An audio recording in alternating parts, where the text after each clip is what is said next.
Thanks, everybody. Welcome to Build. I'm your host, Ricky Camilleri. Our next guests are the star and director of the creepy, hilarious, kind of disturbing new film, Thoroughbreds, about a couple of wealthy prep school girls who hatch a plan to kill one of their stepfathers. Let's take a look at the trailer. How'd you find me? Asked around.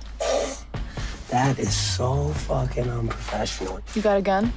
None of your fucking business. Multiple guns? Multiple guns? No! What am I, fucking Rambo? Yes, I have a gun. Good. Why good? Because then Lily has a business proposition for you.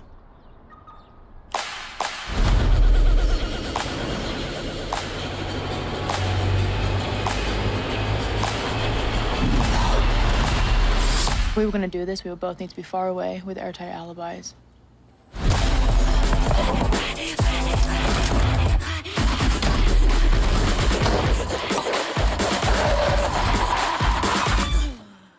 You got a creepy friend. I know. Everybody, please welcome star Anya Taylor-Joy and writer-director Cory Finley of the film Thoroughbreds. Guys, thanks so much for being here. Thank you for having us. So my first question is for you, and it's about your performance because you're incredible in the film. You and Olivia are wonderful, but one of the things that you were doing, I imagine, is really hard for an actress, which is not emoting. Most of what you're doing is presenting a lot of depth without giving the opportunity of showcasing that depth. So what was that like for you? And does that question make sense off the bat? It does make sense. I think I was really intrigued by Lily because she felt like a character that I would have to build from the outside in, which sort of seems counterintuitive for an actor.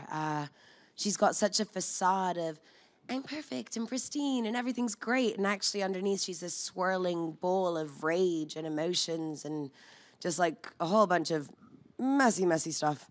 And so I was interested in starting with that pristine image and then breaking it down slowly throughout the course of the film and losing those layers of moral insulation. And so I think I just sort of went for it. I have no idea if I did a good job, but Cory seems happy. Thank you.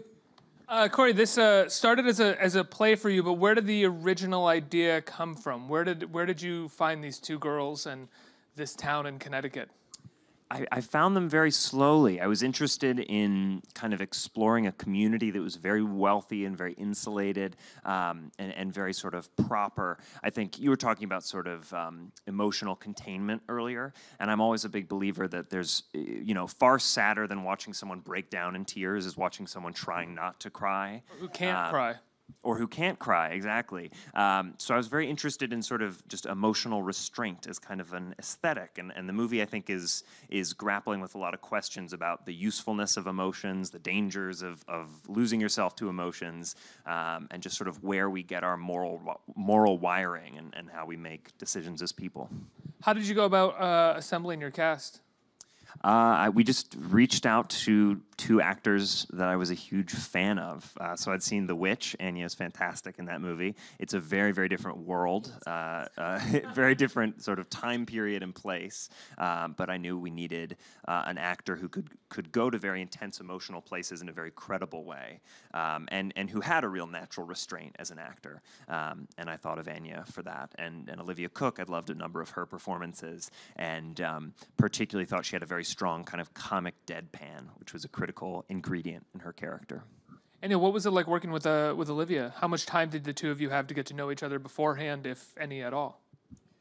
We didn't really have any time. I was shooting a movie here in New York, actually, which was such a dream come true. I was like, yes.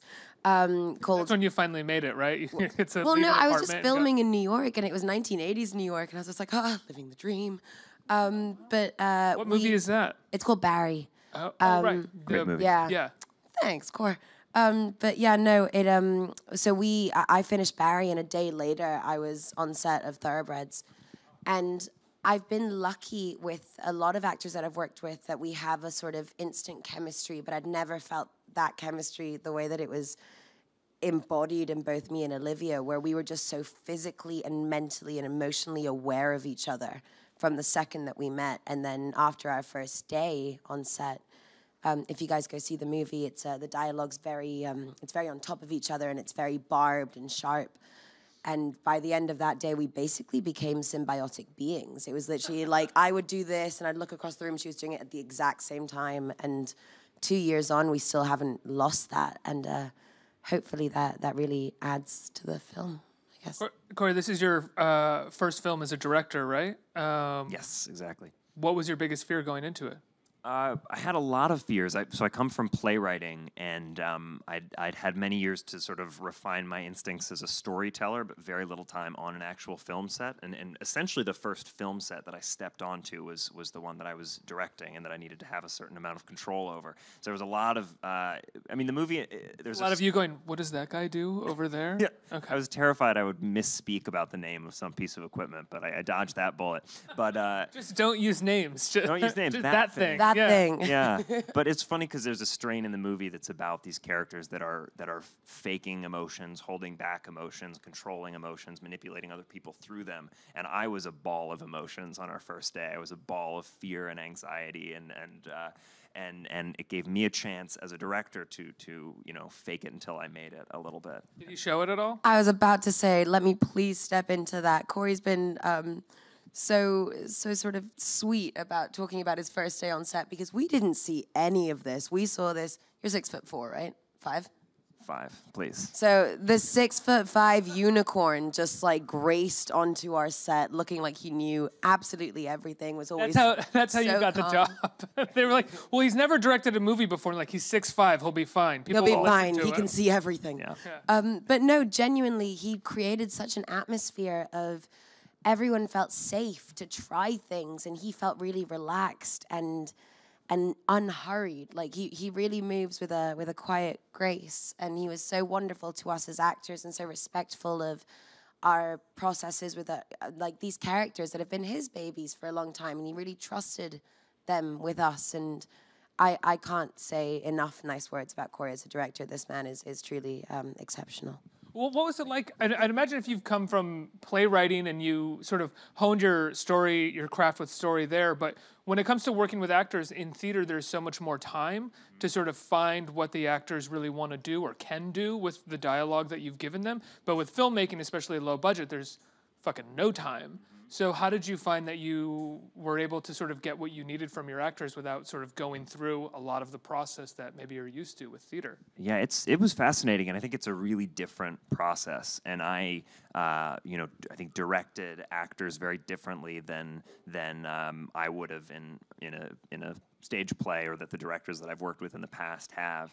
And I think you have the luxury of discovery in the moment, which you don't really have on stage. On stage, you hope that the actors are able to find ways to keep it fresh for themselves. I think that's often a real challenge, particularly with these years-long runs of Broadway shows and things like that.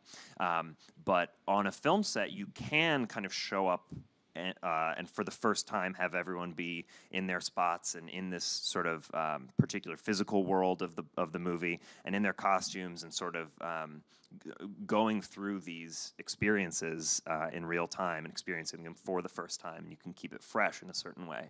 But all that being said, I think good acting is good acting, and I was very lucky to work with several incredible actors on this one, and I think when people know what they're doing, and when the actors have as much kind of confidence and self-possession as Anya and Olivia and our other leads did, it's a easy, fun, joyful process. Speaking of your other leads, the film is dedicated to Anton Yelchin, who passed away after you guys were shooting. Tragic death. What was it like getting the chance to work with him and being able to have it be I think it's his last film, right? Dedicated to him. Yeah, it was an amazing experience working with him, and I feel grateful to have had that opportunity, and I feel really lucky to be part of a really amazing legacy that Anton left. He worked with so many amazing filmmakers on so many amazing films. He was a great actor, a great sort of artist of many kinds, and we were blessed with his sort of deep knowledge of film on set. He knows so much about film, and particularly film noir, which was a genre we were riffing on. That was, I think, one of his favorite genres. cameras. He's an amazing photographer. He brought so much to the character's sort of look and behavior. He's so sad in the end. The way how you frame his face, sort of kind of looking down on him a little bit, and the expression on his face, he's so hapless and kind of sad. Well, he's arguably the moral compass of our movie. Agreed. Which makes it even sadder. Yeah, I mean, considering the characters you've got, we've been so lucky to tour this movie because, he is our friend and we miss him and it's hard every day. But being able to tour this film and seeing how unanimously loved he is and watching people respond to this character that in the script could have been read as a bit of a minor character in the hands of a lesser actor, he just pops off screen and he's the perfect counteract to, the two of us being quite measured and nuanced, and he's just a live wire in it, and it's beautiful to watch people love him. Yeah, even though he is playing a live wire, I will say one of the things that I loved about Thoroughbreds is that it never kind of crosses a line into being too jokey, right? You ride a fine line between satire and actually like a sort of real world that we feel like we know. Can you talk about riding that line? Is it something that you were aware of? Yeah, I think sort of tone in movies is everything, and it's the hardest thing to define. You sort of know a movie's tone when you see it, and it's hard to talk about. But it was something that I was very conscious of, and I think we were all kind of on the same page early, and we're sort of making the same movie together. And it's a sort of well-worn cliche that casting is half of directing or half of acting. And it was important to choose to work with actors who had shown a real ability to control tone in their own sort of past performances, and that had a real sense of, we sort of keep using the word, but a sense of nuance and a groundedness, and I think that was huge. And then shooting and editing the movie in a particular way sort of helps you control the tone in after the fact, but so much of it is in the actors' interpretations. And talk about a certain reserve that the film has as well. I don't want to give anything away because people here haven't seen it or people watching haven't seen it. But when we come to the sort of last act, you do hold back a fair amount. Can you talk about that decision? I think most people, if I was doing that, I'd be like, let's get in there. Let's see it all. Well, this is a movie that is about violence in a lot of ways, and I think the way that you choose to shoot violence and how much violence you show is an important part of tone management. And I love some movies that really, really go there. I have sort of a particular disgusted fondness for the body horror genre, which is all about the viscera and the specifics of provoking disgust reactions in the audience. But we made a conscious choice in shooting this one to focus on kind of the psychological effects of violence, and not even necessarily on the people that are directly engaged in the violence, but on the characters that are processing what violence means or how it changes the way they think about the world, or the characters whose lives are about to be changed by violence that is not being shown directly on screen. And then there's also just always an element of the monster under the bed that you sort of hear and think about but can't quite see is so often scarier than the one that you're shown in broad daylight. And it's always fun to let the audience collaborate with you in creating their own images of the scary things in a movie. And without giving anything away, again, we'll talk about it vaguely, but what was it like shooting that scene that we're kind of referring to and getting to that place? Because it's all one take, right? And it doesn't. Olivia's got the easy job in that scene, but don't knock it, man. Staying still for a long time is really difficult. Like, props to the girl. But I can't really say that much without giving away spoilers. But I will say, once you guys see the movie, Cory gave me such a huge gift in that I've never done theater. It's something I'd love to do. But we played that out like it would happen on a theater set. So all happens in real time, quick changes involved, lots of running around that giant mansion in a state of hysteria. And then I'm trying to be. I'm trying to be subtle about dancing this. very elegantly around spoilers. Am I I'm dancing impressed. elegantly? I feel like I'm clumsy. But no, I think there's a certain. I was really excited when Cory came up to me and said, "I want you to go through the full fledge of emotions. So I want you to start in a very cold place." And then have the wave of emotion run over you, cry yourself until you're basically dead, and then stop crying. And I was like, yeah, sure, man, I got that. Like, I'll totally do it. All in a day's work. No easy feat. But actually doing it felt so incredibly cathartic. If not after when I finished, I was a bit like, I think my producers are a bit scared of me now. But hopefully it all shows and it all works out. What made you want to do something so theatrical for the sort of grand moment of your film? I'd imagine there was a part of you as a playwright that was maybe hesitant or worried about doing something theatrical in your first film. Yeah, I think overall the goal in shot listing the movie and storyboarding it and figuring out how it would live visually was in making it as cinematic as possible. I didn't want it to feel like a filmed play. But there were. It doesn't. And in that moment, it doesn't either. Yeah. There were a couple moments. Prefaced my question that way. No, understood. But there were a couple of moments that I wanted to be kind of homages to the theater and the theatrical tradition. And there's one moment kind of in the middle of the movie that is in some ways a very cinematic take because there's a lot of camera movement and it's a steady cam kind of moving between the two actors and moving through spaces, but it's also really letting a very kind of dense dialogue scene play out in real time, and it really lets you see the actors kind of chemistry together in real time and see their pacing and the musicality of the dialogue. And then there's a scene in the wine cellar that's very cinematic but also very theatrical, hopefully.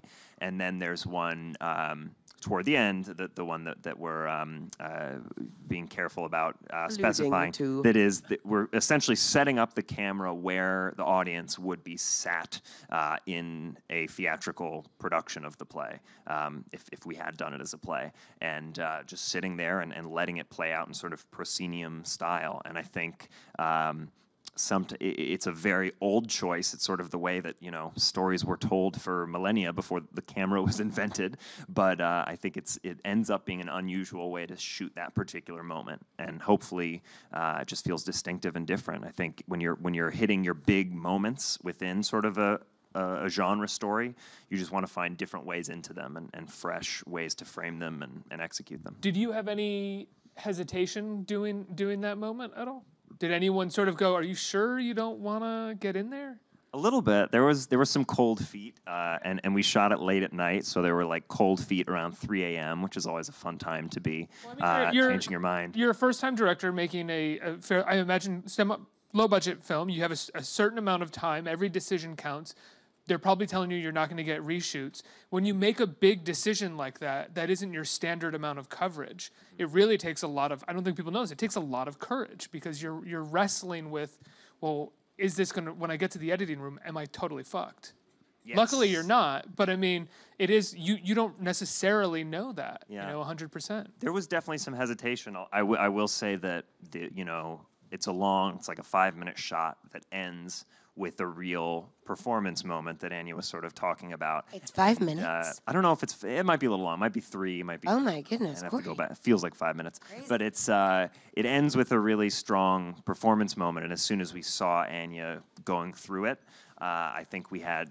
I certainly felt a burst of courage that the shot was going to work. It's such a strong performance, and it ends up being, if you think of the shot as a joke, it's the punchline of the shot, and it makes all the waiting and blankness of what came before feel like it was for a purpose. Thanks, dude. I've been on film sets before, and I can just hear the crew guys being like, "He's not going to get coverage? What's this guy thinking?" Okay, here we go. Makes their job easier though, so everyone's happy if we can leave it, get out of there before the sun rises.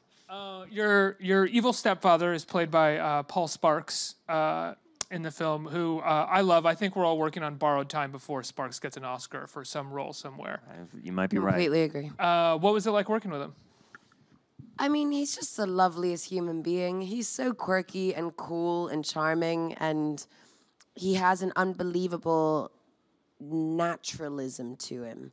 That even though he plays very different roles, I think he just brings this sort of like, you just buy him in everything he's doing. And even in scenes where it helps if you're having uncomfortable scenes with somebody and they're really nice, because we can joke around, we can have a good time. And then there's a scene that he has with my character, Lily, where he's just being very, like, mean in a very specific way, but also at the same time, as an audience member, I sat through the screening last night again, and I was like, whoa, you actually really hear the truth in what he's saying. And I think he's right. And Paul has an ability to do that while still in this character wanting to punch him in the face, which I think is like a good quality for our Mark. Yeah, it's a complexly punchable performance. Like there's a nicer way to say what he's saying, but he's also not wrong. Yeah. Let's get some questions from our audience. Who has a question? Hi. Hi. I've been a fan of you for a while. I've followed your career, kind of. So my question was, would you ever be interested in doing a film in Spanish? Absolutamente. Perfecto. 120%. I'm waiting for that opportunity. I shot in Spain. It was in English, but I'm desperate to do a film in my native tongue. Next question, right here. Hi. Sorry. So I know that you've done a lot of twisted and kind of dark roles in movies like Split and The Witch, now Thoroughbreds. What is it about these scripts that catch your eye? You know, I wish I was like smart enough to be able to have like, this is the sort of movie that I want to do. But instead, it really is, I've been lucky with the scripts that I've read and the fact that these characters have really spoken to me. It just so happens that they live in incredibly dark worlds at this current moment in time. That being said, working in films that are this dark, so much fun. Your brackets of acceptable emotion are so much wider, and you get to really go into work every day and just like, everything. So I have a great time. And usually, you had a comment about something like if you're making a comedic movie, you should all be wanting to like scream at each other or something like that. And if you're making a really dark movie, everyone's really kind and lovely to each other because they all know that you're going to dark places. So I have no idea if that answered your question, but I tried. So. Yeah, I'd imagine it's more fun to be doing something dark than it is to be doing something comedic. Although a comedic comedy, there's just a certain amount of mathematics and work, and there's really no one is supposed to laugh on the set. So a lot of times it's just going to feel really depressing doing a comedy. That's my. I think it can be very technical work. I've never worked on a broad comedy myself, but certainly, and when I would do like big British farces in high school, our director would always scream at us, and it was all about like, come through the door faster, hit your punchline. And if you're doing darker material, often you have more room to explore, and you sort of have to be one another's support network. Are you currently shooting the sequel to Split? No, we finished it. You finished it. Yeah. How did it go? It was awesome, man. Like, I mean, I was just saying, I kind of got all of the feels coming back here because we were here for Split, and that was such a special time. To be honest, I've been really busy working, so I kind of woke up and was at a table with Samuel L. Jackson, Bruce Willis, Sarah Paulson, and James McAvoy, and I was like, whoa, how did I get here? This is kind of insane. But everyone really loved the script so much, and Knight is so passionate. The dude's been working on it for 17 years. Everyone brought their A game, so I think people will be really happy with it. I think we have time for one more question. Hi. So I was I was wondering, since this was a play that you adapted into a screenplay, how many were there any amount of times you have to do rewrites to make sure that it was at a perfect spot? Absolutely. I love rewriting. I love, my very least favorite part of the process is the first draft. And I go through a lot of drafts. So the play, I took many vastly different unrecognizable shapes and took, you know, probably upwards of a dozen distinct drafts to get where it wanted to be. But because of our production schedule, we had a very narrow window in which all our actors were available. And so it went from this, you know, very slow meandering process of reaching the final version of the play to finishing the full play to screenplay adaptation in about a month. Which is very speedy for me. But it can be good sometimes to have a little bit of productive rush and not be allowed to get into your head. You sort of have to go with your first instincts, which are often some of your better ones. And Nat Faxon and Jim Rash are the producers of the film, right? Had they seen the play, and how did that happen? Yeah, so the play was never actually fully mounted as a play, just because of the way that the timing worked out. No, it's a strange quirk of the way it all came together. But Jim and Nat, I met with them initially through their partner Kevin Walsh, one of the producers on the movie. They all produced the movie, and it was amazing having these two veteran, you know, actor, writer, director, multi-hyphenates. They're both very good at all those aspects and have lived through all those aspects of the process. So they were incredibly useful in figuring out how to transform it from play to screenplay. And they were there on set too, and it was invaluable having that resource of you know, veteran directors. It's different kind of material for them, I think, than that we're used to seeing from them, right? I guess, yeah, the Way Back, which was their movie from a few years ago, is also a coming-of-age movie of a sort. The Descendants, but the tone which is they wrote. certainly different. The Descendants is absolutely one of my favorite movies and an amazing screenplay of theirs. Yeah, I think they have a great you know, tonal breadth, but they're mostly just really smart, deep thinkers about you know, cinematic storytelling, and they had a lot of great wisdom to impart. Guys, I love the film. Congratulations. When can people see Thoroughbreds? How can people see Thoroughbreds? This Friday, March 9th. It is the 9th, right? March 9th. March 9th. Nationwide in theaters. Yeah. And it really is a fun one to see in a theater, I think. It's a very visual movie, and it's also hopefully a very kind of provocative, surprising movie, and I think it'll be fun for people to react to it in the crowd. Tonal. Like you said, tonally, it's a very specific and distinct movie, which is really something that you get mostly from a theatrical experience. Tone is really quite lost in home viewing, I find.